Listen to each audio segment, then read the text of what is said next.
최근 코로나19로 인한 어려움 가운데 많은 사람들이 힘들어하고 있습니다. 그래 하나님께 기도하면서 내려놓는다고 하지만은 많은 부분을 내려놓지 못하는 삶을 사는 것 같아서 오래전에 읽었던 이용규 선교사님의 내려놓음이라는 책을 다시 한번 읽었습니다. 이분은 서울대학교를 졸업하고 동대학원과 그리고 미국 하버드 대학에 가가지고 박사학위를 받았습니다. 이제 국내 돌아오면은 교수직이 보장되어지는 탄탄한 삶이, 미래가 장래가 보장되어 있는데 어느 날 하나님이 그를 만나 주셨고 하나님의 음성 가운데 몽골로 선교사로 가라는 그런 음성을 받습니다. 다 내려놓아라. 다 내려놓아라. 앞으로 장래 부귀와 영화도 교수직도 그리고 물질도 가정도 자녀도 다 내려놓으라고 하시는 하나님의 음성 앞에 그분은 다 내려놓고 몽골 선교사로 헌신합니다. 그분은 책에서 이렇게 말합니다. 세상 진리는 우리가 내려놓으면 모두 빼앗긴다고 유혹하지만 하늘 진리는 우리가 내려놓을 때 온전한 우리 것이 된다고 약속한다. 우리 인생에는 분명한 내 것처럼 보이지만 남김없이 내려놓아야 할 것이 있다. 힘겹게 쌓아올린 명예, 꼭 움켜진 재물, 미래 불안한 생명과의 위협까지 하나님 앞에 내려놓을 때에 진정한 쉼과 참된 평안을 얻을 수 있다. 하버드의 명예도 미래 보장도 가족의 안전도 심지어 헌신의 열매까지도 너는 내려놓으라고 말씀하시는 하나님 앞에 겸손히 순종함으로 하나님의 풍성한 인도를 따라갑니다. 그리고 몽골로 갔습니다. 하나님이 그를 통해서 수많은 일들을 하셨음을 간증하게 되어집니다. 여러분, 그러면 우리가 뭘 내려놓아야 될까요? 주님은 말씀합니다. 너는 너의 길을 여호와께 맡기라. 내 짐을 여호와께 맡기라. 너의 염려를 다 주님 앞에 맡기라. 이렇게 하십니다. 너는 마음을 다하여 여호와를 의지하고 내 명철을 의지하지 말라. 너는 범사의 그를 인정하라. 그리하면 그가 내 길을 지도하시리라. 이렇게 약속을 하십니다.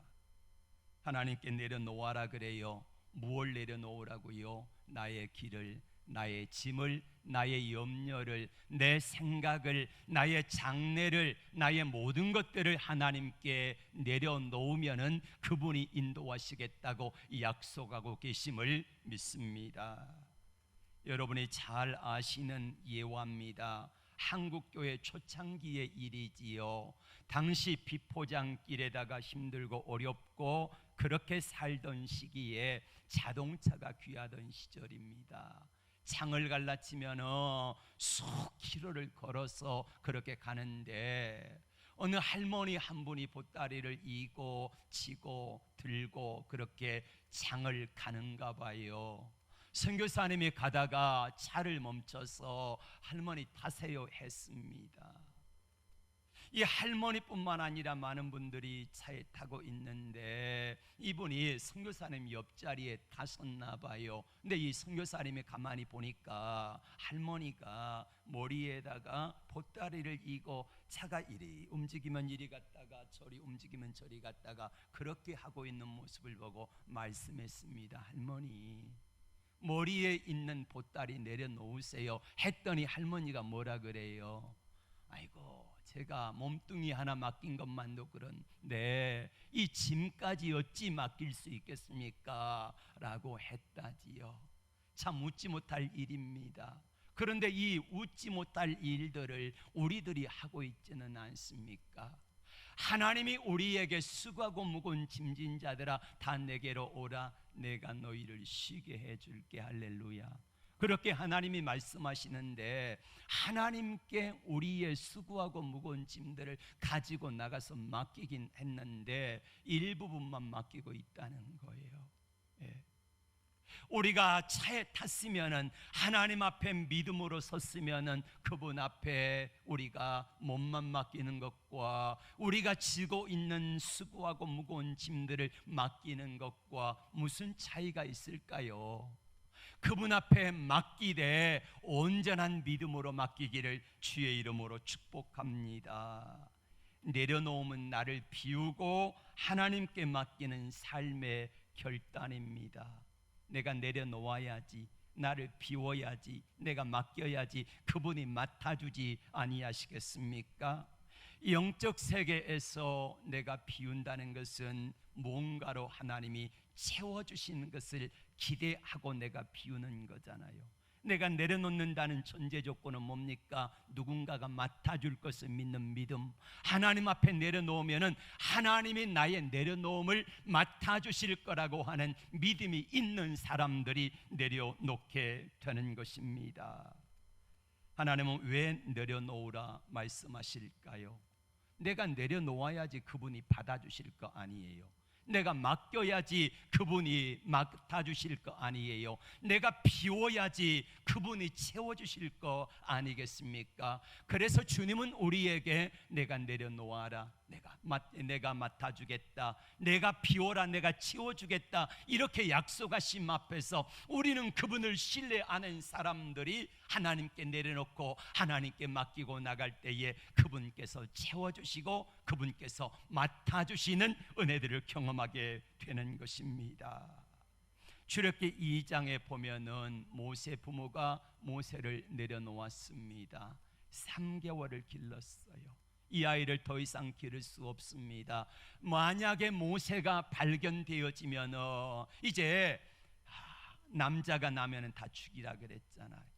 죽이지 아니하면은 법에 걸려가지고 모세뿐만 아니라 모세의 부모님도 그리고 모세의 형 아론도 누나 미리암의 생명도 보장하지 못하는 그런 상황입니다.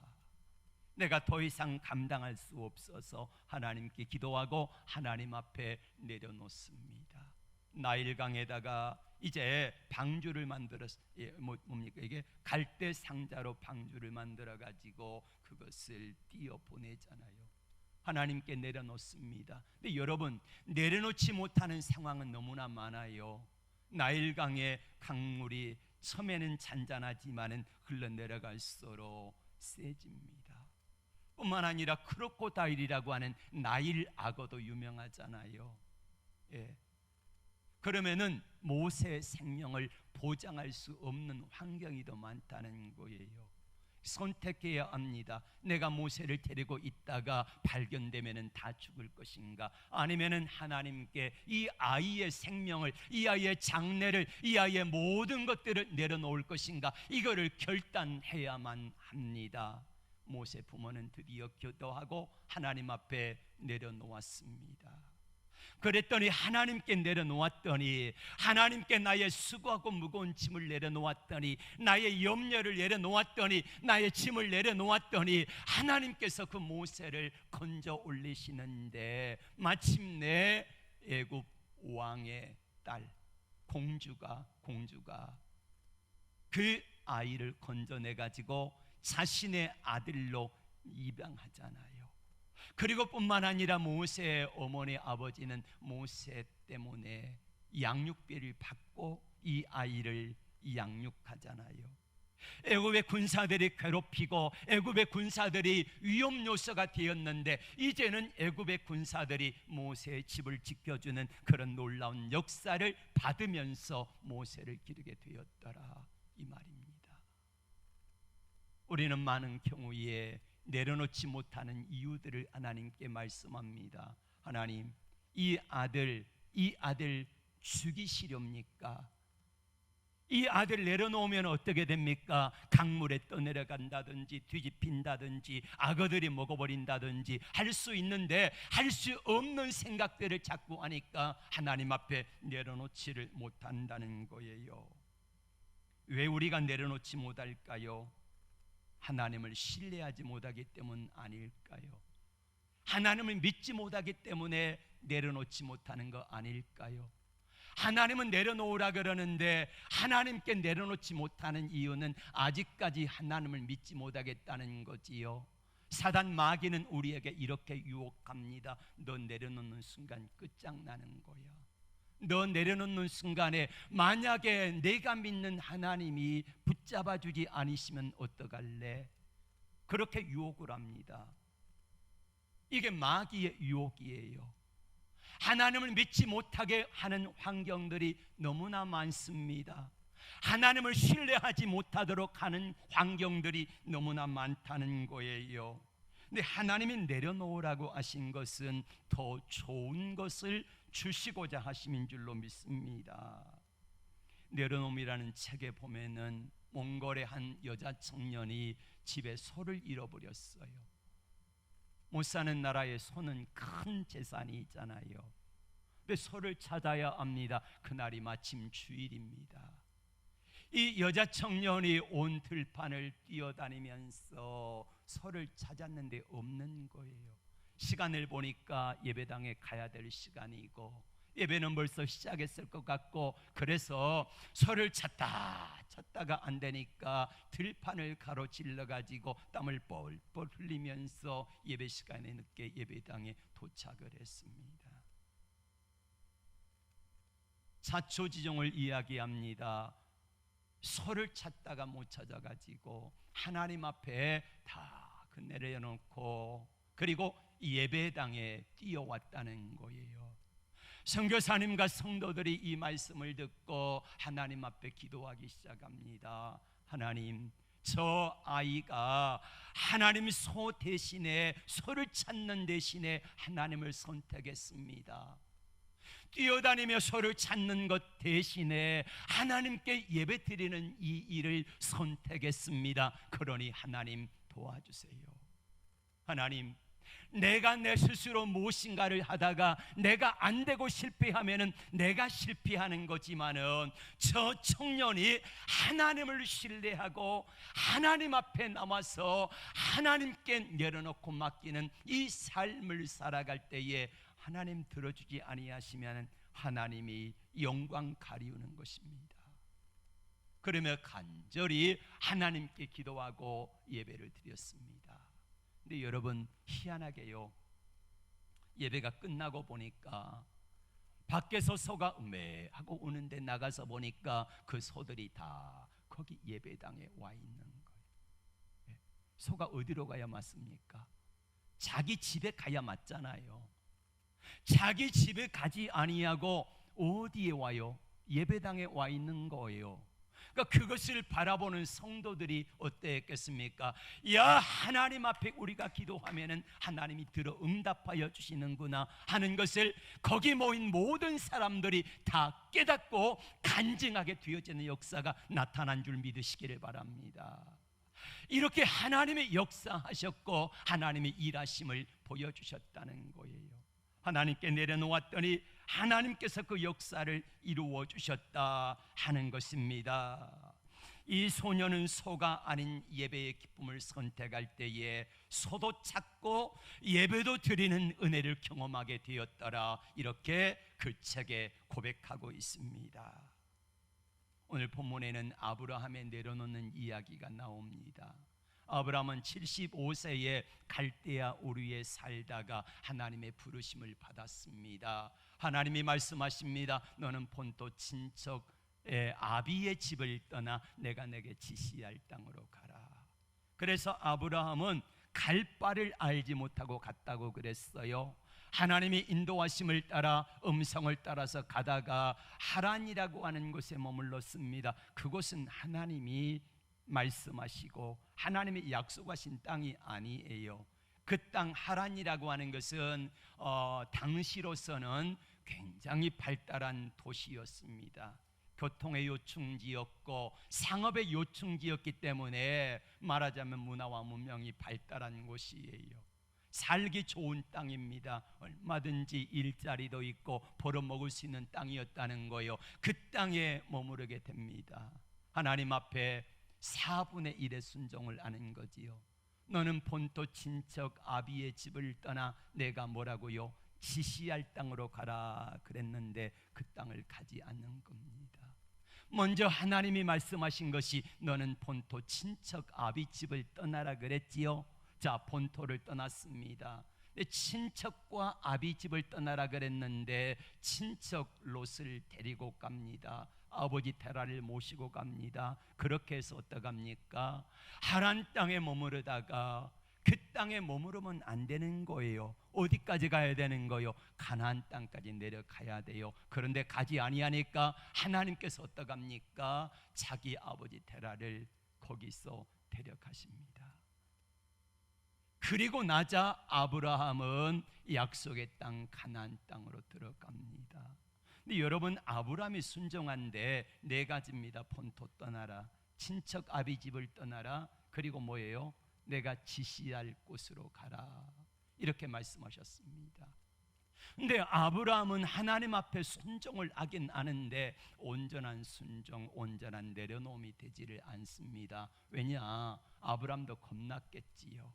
하나님이 누구신가도 잘 몰랐고 하나님 앞에 과연 내려놓으면 하나님께서 어떻게 하실까 하는 믿음과 확신도 없었고, 그래서 아브라함은 온전한 순종이 아니라 부분적인 순종을 하게 됩니다. 아브라함이 드디어 약속의 땅 가나안 땅에 도착을 했습니다. 근데 그 땅에 거한 지 얼마 안 돼 가지고 가나안 땅에 큰 흉년이 들었습니다. 흉년이 들으니까 하나님 앞에 그 물질 문제를 하나님께 내려놓지를 못하는 거예요. 하나님 뭐라고 말씀하셨습니까? 내가 이 땅에 거하라, 그리하면 내가 너와 내 자손에게 복을 주리라. 할렐루야. 이 약속을 하셨는데 약속하신 땅에 거하는 것이 아니라 물질 문제가 어려우니까 어떡합니까? 그 땅을 떠나서 애굽으로 내려갑니다. 여러분, 그래서 아브라함이 잘 됐습니까? 아브라함이 행복했습니까? 아니잖아요. 자기 아내 사라를 바로 왕이 취하여 갑니다. 아내를 빼앗아 갑니다. 이게 몇 개월인지 몰라요. 하나님께서 아브라함이 실수함에도 불구하고 나중에는 다시 올려보내지만은 아브라함을 하나님께서 들어 쓰시기 위해서 계속해서 내려놓으라 하는데 아브라함이 온전히 내려놓지를 못해요. 맡기지를 못해요. 그리고 다음에 아브라함이 내려놓지 못한 것은 자식 문제에서 내려놓지 못합니다. 하나님이 아브라함에게 뭐라고 말씀하지요? 내가 너와 내 아내 사라를 통하여 하늘의 별처럼 바닷가의 모래알처럼 많은 자손들을 주리라 약속하셨지요. 이게 하나님의 약속입니다. 그런데 아브라함은 자녀 낳는 문제를 하나님께 내려놓지 못해요. 왜 내려놓지 못합니까? 자기가 99세잖아요.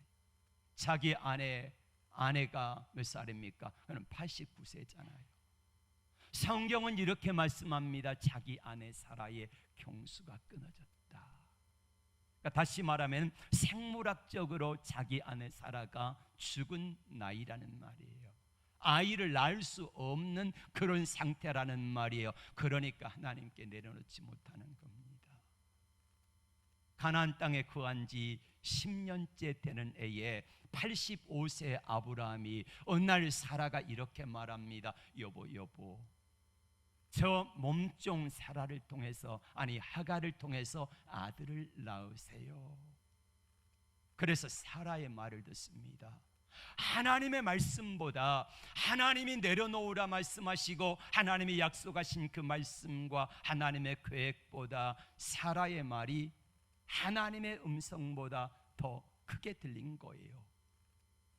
하나님은 분명히 말씀하시기를 내 아내 사라를 통하여서 약속한 후손을 주고 하늘의 별처럼 바닷가의 모래알처럼 많은 자손을 주리라 약속하셨는데 그 약속을 신뢰하지 못하는 겁니다.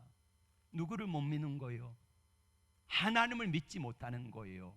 그러니까 하나님을 믿지 못하니까 어떡합니까? 하나님께 그것을 다 맡기지 못하고, 그리고 자기 아내의 말을 하나님의 말씀보다도 신뢰합니다. 그 결과가 어떻게 되어집니까? 이스마엘이 태어나고 가정 불화가 일어나고 지금도 세계의 전쟁이 지금 너무 힘든 상황 가운데 있지 않습니까? 이런 비극적인 삶을 얻게 됐다는 거예요. 여러분, 우리 하나님 앞에 우리가 내려놓음은 무엇일까요? 내려놓음의 문제는요, 믿음, 신뢰의 문제입니다. 누구를 신뢰해요? 하나님을 신뢰하느냐 못하느냐의 문제입니다. 신뢰할 때에 내려놓을 수 있지요. 그리고 신뢰하고 내려놓는 사람은 하나님께 기도할 수 있습니다. 믿지 못하는 사람은 기도해요, 못해요? 못해요. 겉으로 하긴 하지요. 그런데 그 기도는 중언부언하는 기도가 되고 믿지 못하는 기도가 되어지고 파도에 출렁거리는 바다 물결처럼 응답받지 못하는 기도가 되어버리고 만다는 것입니다. 헨리 나우엔이라고 하는 분이 기도의 삶이라는 책에서 기도를 이렇게 비유했습니다. 기도가 뭐냐? 여러분, 이 서커스 여러분 잘 아시지요? 옛날에, 지금은 잘 안 합니다만 동춘 서커스단이나 가면 있나? 그런데 옛날 우리 어릴 때는 마을마다 이런 서커스단이 들어왔어요. 그리고 해마다 한두 번씩 봄, 가을철 되면 한 번씩 약장수들이 와가지고 약을 팔고 이런 공연단이 있었지요. 예. 그리고 이제 신정이나 구정 때가 되어지면은 이런 서커스 묘기하는 것을 TV에서 많이 보여줬던 때가 있습니다. 여러분, 여기서 보면은요, 주인공이 누굴까요? 주인공이 묘기를 부리는 사람일까요? 공중돌기 하면서 묘기를 부리는 이 사람이 아니라 가장 중요한 사람은요, 그네 매달려 가지고 손을 내밀고 있는 이 사람이 제일 중요하다고 그래요. 제일 중요하다. 만약에 공중 제비돌기 하는 이 사람이 자기 힘과 능력으로 앞에서 나를 잡아주려고 왔다 갔다 하면서 기다리고 있는 이 사람을 내 힘으로 잡으려고 하면은요, 실수하고 넘어지는 경우가 너무너무 많다고 그래요. 그래서 실수하지 아니하려면은 가장 중요한 것은 뭐냐면은, 원리는 뭐냐면은, 나를 받아주기 위해서, 나를 붙잡기 위해서 뚫어지게 쳐다보고 왔다 갔다 하면서 손과 팔을 내밀고 나를 잡아주는 그분에게 나의 모든 것들을 다 맡기고 그냥 나는 가가지고 자연스럽게 안기기만 하면 된다는 거예요. 그분이 나를 붙잡아 주면은 나도 그분을 붙잡고, 이렇게 할 때에 안전한 묘기가 되어질 수 있다라고 그분은 책에서 이야기를 합니다. 기도가 뭐냐? 공중에서 제비도에 나를 잡아주기 위해서 손 내밀고 계시는 바로 그 하나님 아버지 앞에, 하나님 앞에 나의 삶을 공중으로 내던지는 거예요. 던지면서 그분이 나를 잡아주시기를, 그분이 나를 인도해 주시기를, 그분이 내 문제를 해결해 주시기를 위하여 기도하며 하나님께 온전히 맡기는 삶을 살아가는 것, 이것이 기도라고 우리에게 말씀하고 있습니다. 그래서 믿음은 신뢰의 문제입니다. 내가 하나님을 신뢰하느냐 못하느냐에 따라서 달라진다는 거예요.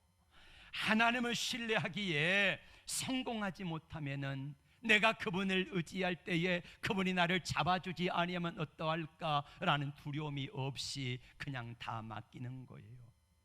상대편에서 왔다 갔다 그네뛰기를 하면서 나를 잡아주기를 기다리고 손 내밀고 있는 그분 앞에서 나의 삶의 모든 것들을 다 내려놓고 공중에서 그분에게 달려가는 거예요. 손 내미시는 그분 앞에 내 삶을 내려놓는 거예요. 그리할 때 그분이 나를 붙잡아 주시고, 그리할 때 그분이 나의 삶의 모든 것들을 책임져 주시는 게 바로 기도라는 거지요. 기도가 무엇입니까? 첫 번째 관문은요, 하나님을 신뢰하는가 못하는가의 문제입니다. 내가 하나님을 신뢰하는가, 내가 그분을 온전히 믿을 수 있는가, 믿지 못하는가에 따라서 내 기도의 응답의 방향이 달라지고, 응답의 무게가 달라지고, 응답의 모습이 달라진다고 하는 것입니다. 주님은 마태복음 7장 7절에서 말씀합니다. 구하라, 찾으라, 두드리라. 그러면 너희에게 좋은 것 주시리라 약속하십니다. 마가복음 11장 24절에서 너희가 믿고 구하는 것은 받은 줄로 믿으라. 그리하면 너희에게 그대로 되리라 약속하십니다. 요한복음 16장에서 주는 우리에게 말씀합니다. 너희가 내 이름으로 무엇이든지 구하면은 내가 시행하리라 약속하십니다. 예레미야 33장 1절에 3절에 일을 행하시는 여호와, 그 일을 지어서 성취하시는 여호와께서 가라사대 너는 내게 부르짖으라. 내가 내게 반드시 응답하겠고 만나지겠고 내가 책임져 주겠고 내가 알지 못하는 크고도 비밀한 일들을 너희에게 보이리라 약속하고 계시는 것입니다. 또한 주는 마태복음 11장 28절을 통해서 말씀합니다. 수고하고 무거운 짐진 자들아 다 내게로 오라. 내가 너희를 쉬게 하리라. 주님은 우리에게 이렇게 약속을 하시는데 과연 내가 주님을 신뢰할 수 있습니까? 내게 말씀하시는 그분 앞에 나의 삶을 내려놓을 수 있느냐는 말이에요.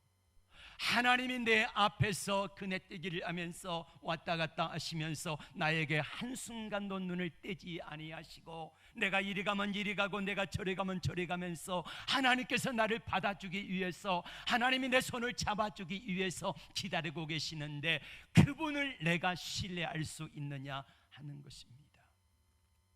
내가 신뢰하지 못하여서 그분께 내어 맡기지 못하면은 나는 하나님이 잡아주지 않습니다.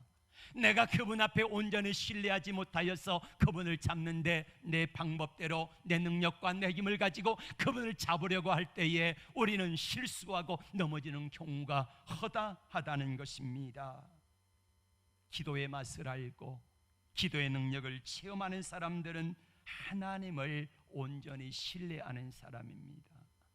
여러분, 하나님 앞에 맡길 때에, 하나님 의지할 때에, 내가 하나님을 믿는다고 할 때에 그분을 믿는다는 것은 한 90%는 믿고 10%는 못 믿겠다.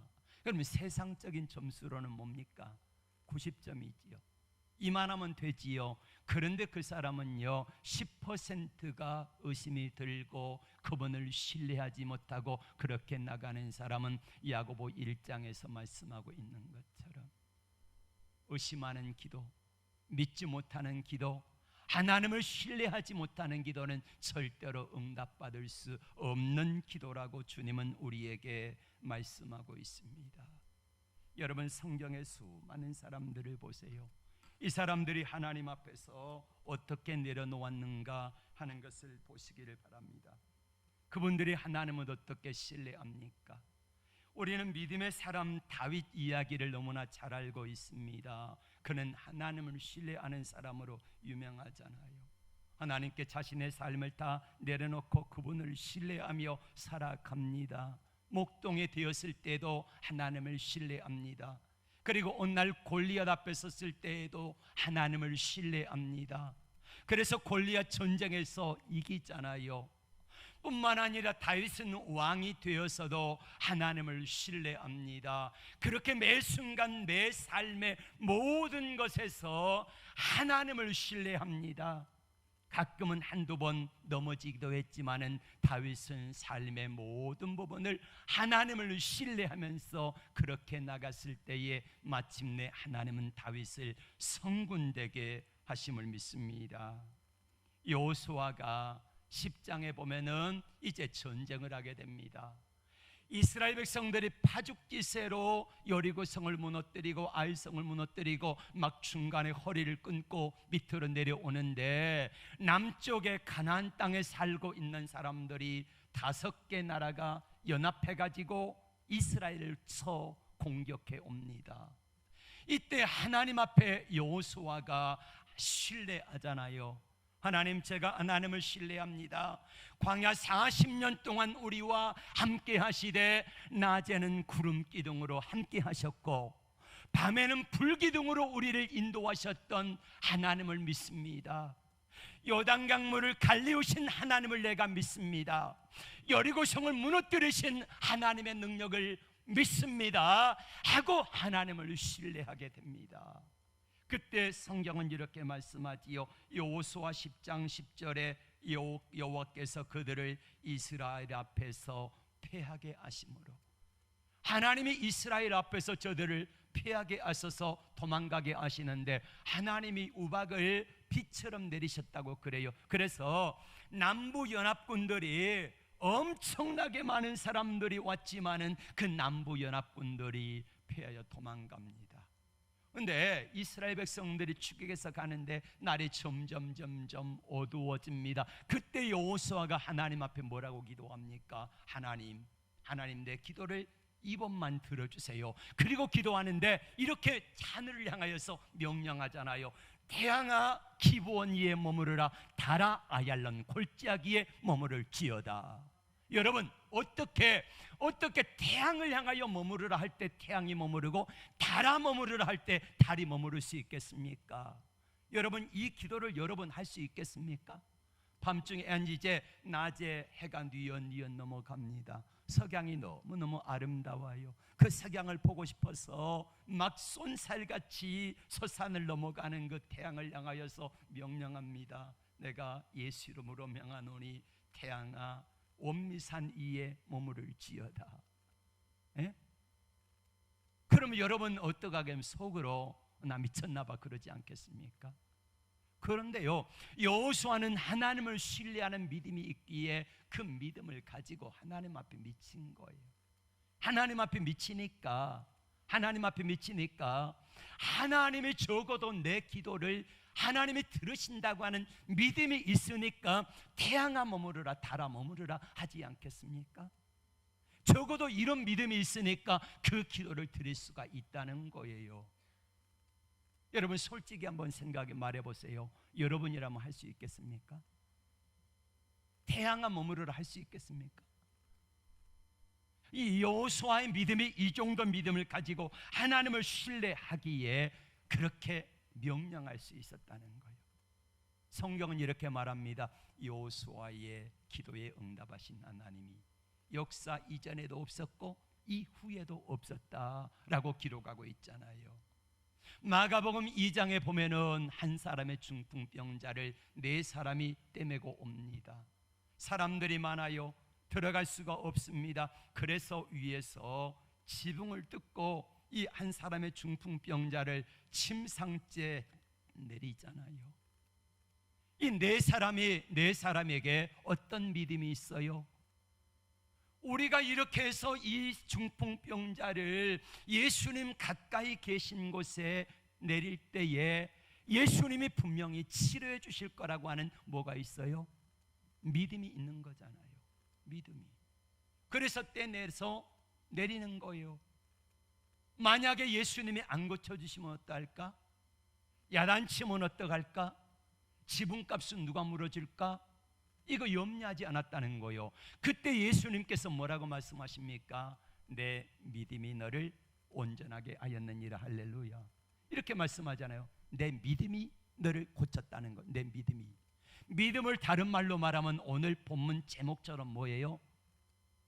내려놓기에.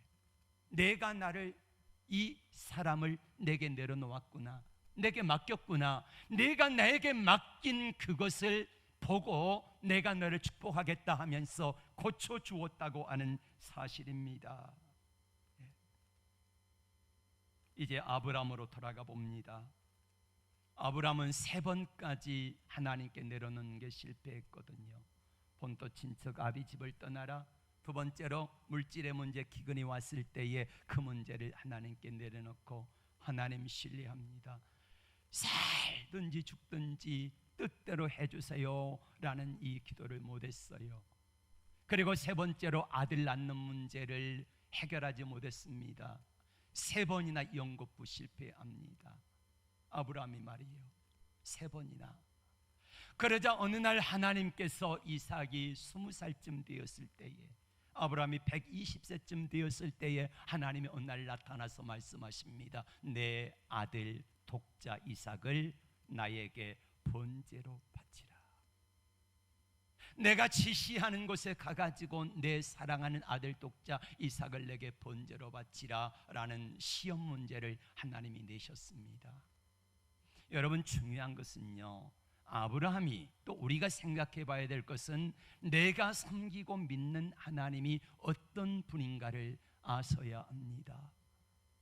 여러분, 하나님의 아브라함의 아들 이삭을 번제로 죽여가지고, 여러분 좀 적나라하게 말씀을 드리면은 아브라함이 아들 이삭의 목을 땁니다.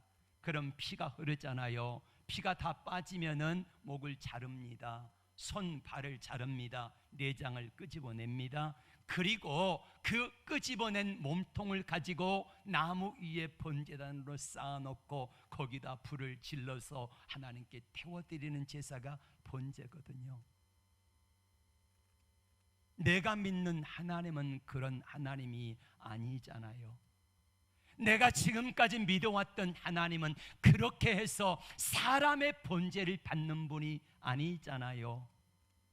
내가 지금까지 믿어왔고 내가 지금까지 경험했던 하나님은 그런 하나님이 아니잖아요. 그런데 그 하나님이 내게 아들을 그렇게 해서 번제로 드리라 그래요. 그럼 둘 중에 하나입니다. 첫 번째는 이게 마귀 음성이든지, 다른 하나는 뭐예요? 하나님이 어떤 계획이 있으시겠지. 할렐루야. 하나님이 어떤 계획이 있으시겠지. 아브라함은 이 생각까지 이르게 된 겁니다. 내가 믿는 하나님, 내가 섬겨왔던 하나님, 내가 만났던 하나님은 그런 하나님이 아닌데, 그 하나님께서 이 문제를 내신 것은 분명히 저것은 사단의 음성이 아니고 하나님의 음성이 분명한데, 하나님께서 그렇게 하시라고 하시는 것에는 뭔가 의도가 있겠지 하는 생각을 가지고 아브라함은 거기서 결심을 합니다. 3일 길을 갑니다. 모리아산은 어디냐면은 지금의 예루살렘 성전이 세워진 곳이 바로 모리아산이에요. 아브라함이 거하고 있는 곳이 어디냐면요, 아브라함이 거하고 있는 곳이 지금 헤브론에 거하고 있거든요. 헤브론에서 거기에서 예루살렘까지는 이틀길이면 충분히 갈 수 있는 거리입니다. 그런데 아브라함은 어떡합니까? 사흘길을 갑니다. 왜 그럴까요? 하나님을 묵상하는 거요. 하나님은 어떤 분인지, 하나님이 지금까지 나를 만나 주셨고 나와 함께 하셨던 그 하나님이 어떤 분인지를 묵상합니다. 내가 믿는 하나님, 내가 섬기는 하나님, 나에게 역사하시고 일하셨던 하나님은 그렇게 잔인한 하나님은 아닌데 하나님이 왜 그러셨을까? 그리고 해답을 내립니다. 하나님이 어떤 계획이 있으시겠지. 그리고 이삭을 번제단 위에다가 잡아묶어 놓고 잡으려 할 때에 하나님이 뭐라고 말씀합니까? 창세기 22장 12절의 말씀을 다 같이 볼까요? 시작. 내가 내 아들 독자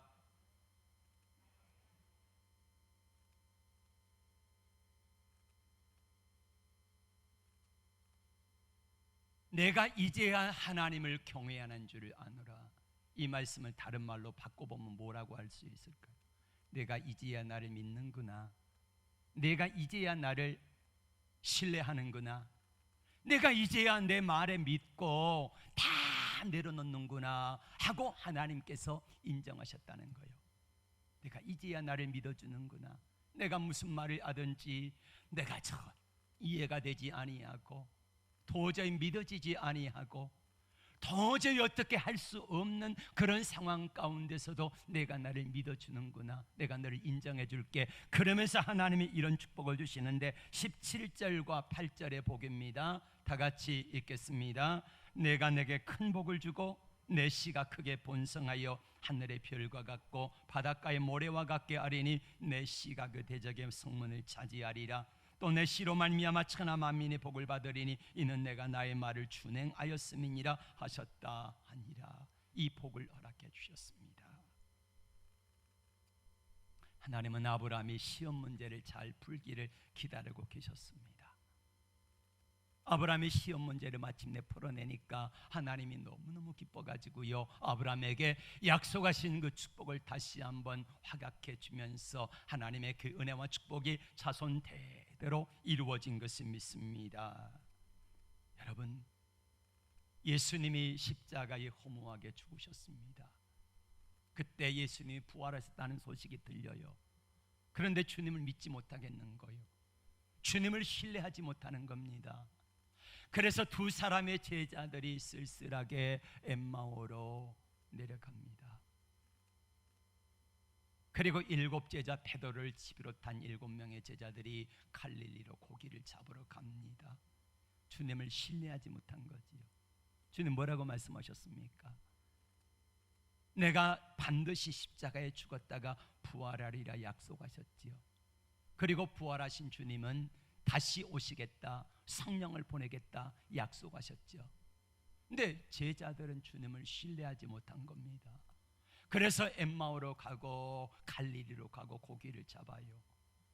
엠마오로 가는 제자들이 쓸쓸하고 얼굴에 근심 걱정 가득한 모습으로 예수님을 만납니다. 근데 주님은 그들에게 문제를 풀어주시고 하나님의 말씀을 통하여 들려줄 때에 저들의 가슴이 뜨거워지게 만들잖아요. 갈릴리로 돌아갔던 7 제자들이 밤새도록 고기를 잡았지만은 한 마리도 잡지 못할 때에 우리 주님이 거기에 찾아오셔서 말씀합니다. 배 오른편에 그물을 던지라. 그랬더니 153마리의 큰 물고기를 잡게 됩니다. 그리고 주님은 저들을 회복시켜 주시는데 우리 주님이 딱 하신 말씀은 그겁니다. 베드로에게 내가 나를 사랑하느냐. 이 말을 다시 말하면은 뒤집으면 무슨 말이냐면은요, 내가 나를 믿을 수 있느냐 하는 겁니다. 내가 나를 믿을 수 있느냐? 너는 어떤 상황 속에서도 나를 믿을 수 있느냐? 너 난 믿을 수 있어? 다 내려놓을 수 있어? 내 인생 맡길 수 있어? 주님은 그렇게 베드로와 제자들에게 물으셨습니다. 그리고 베드로는 고백합니다. 제자들은 같이 고백합니다. 예, 제가 믿습니다. 네. 그리할 때의 제자들은 나중에 변화되어서 놀라운 역사들이 그들을 통하여 나타나게 되잖아요.